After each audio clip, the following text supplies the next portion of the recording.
नौशीन जी, मैं एक दफ़ा फिर आपकी तरफ आना चाहती हूँ। कोई ख़ास ऐसी 3 बातें जो आपको लगता है कि आपने ससुराली ज़िंदगी में रह के बहुत अच्छे तरीके से सीखी और आपको अच्छी बहू बनने में उसने मदद की?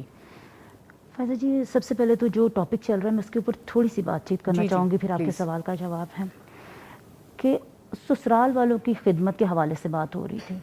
अब यहाँ पे एक छोटी-सी बात, जो ससुराल वालों की खिदमत, अदब, एहतराम है, वो औरत का अपना तारुफ़ है। एहतराम करना वैसे ही आपकी आला तरबियत को ज़ाहिर करता है और ख़िदमत आपके हुस्न इख़लाक़ को ज़ाहिर करती है। तो आप अपनी आला तरबियत और अपने हुस्न इख़लाक़ का मुज़ाहरा कर रही हैं अगर आप अपने आप को सर्व कर रही हैं। दूसरा ये पूछा गया कि शौहर की इताअत करना औरत पे वाजिब है, ससुराल वालों की नहीं। अब वो शौहर अपने माँ बाप की इताअत का अगर बीवी को हुक्म दे रहा है, कह रहा है कि तुम मेरी माँ बाप की इज़्ज़त करो, तो इट मीन्स कि वो शौहर की इताअत में आ रहा है। और ये रिश्तों की खूबसूरती और मजबूती को बढ़ाते हैं। सिर्फ थोड़ा सा वही बात के माइंड सेट करने की ज़रूरत है। हम जब ससुराल जाते हैं, जैसे मैं अपनी बात करूँगी, अब मैं अपने आपके सवाल की तरफ आती हूँ कि 3 ऐसी चीज़ें, अल्हम्दुलिल्लाह बेहतरीन ससुराल मिला, स्पेस मिली, और मैंने आपसे पहले कहा कि शायद खुद की कुछ नफ्सी कमज़ोरियों की वजह से या शायद कुछ मिजाज की कमज़ोरियों की वजह से थोड़ा बहुत कांट छांट भी हुई, तराश खराश भी हुई। तो जब एक अनघड़ लड़की को सास घड़ने की कोशिश करती है तो चीखें तो थोड़ी बहुत निकल ही आती हैं ना। तो 3 चीज़ें ऐसी। पहली बात तो ये कि आप में अडेप्टेबिलिटी होनी चाहिए, दिल में गुंजाइश होनी चाहिए रिश्तों के लिए। दूसरी चीज़, आपके अंदर पॉजिटिविटी होनी चाहिए, मुस्बत सोच होनी चाहिए, क्योंकि मुस्बत सोच इंसान को सही विजन देती है।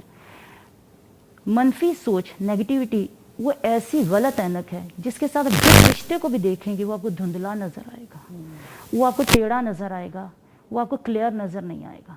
तो सबसे पहले मुस्बत सोच के साथ रिश्तों को अडॉप्ट करें। और जो तीसरी चीज़ है वो प्योरिटी है, इखलास, क्योंकि सच्चाई दिलों पर राज करती है, दिखावे नहीं। आज की बच्चियों में दिखावा इस तरह से है कि घर के माहौल जैसे भी हों, लेकिन बाहर का माहौल उनको कुछ और ही किरदार निभाने पे मजबूर कर रहा होता है। और सास भी इसी तरह ही है, चाहे घर में बहू के साथ जितना भी कड़वा माहौल हो, बाहर के माहौल में वो हमेशा अपने आप को कहेंगे कि मेरे से अच्छी सास कोई नहीं है।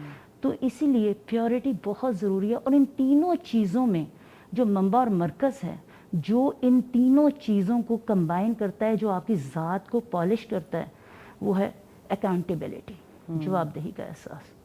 अल्लाह रब्बुल इज़्ज़त ने इसका हिसाब लेना है। और इस चीज़ का एहसास भी बड़ा ज़रूरी कि है तुम्हें जी। ख़ानदान और ससुराल दिए, तो जो रब ने दिया है, रब ने फिर उसके बारे में पूछना भी है। और एक मुख्तसर सी बात ये कि आज अगर मैं एज अ बहू, जब मेरी शादी हुई, मैं कड़ियल जवान हूँ, एक सायादार दरख्त हूँ और मेरी शाखें भी हरी भरी हैं, और मेरे सामने एक ऐसी खातून है जो दरख्त शायद सूखता जा रहा है, जिसकी शाखें भी अब हरी भरी नहीं हैं और साया भी नहीं है, तो अगर आज मैं एज अ बहू वो साया बनूंगी जो उनके लिए उस वक्त बहुत इज़्ज़त एहतराम का मामला करेगा, तो कल मुझे भी कोई छाँव मिलेगी।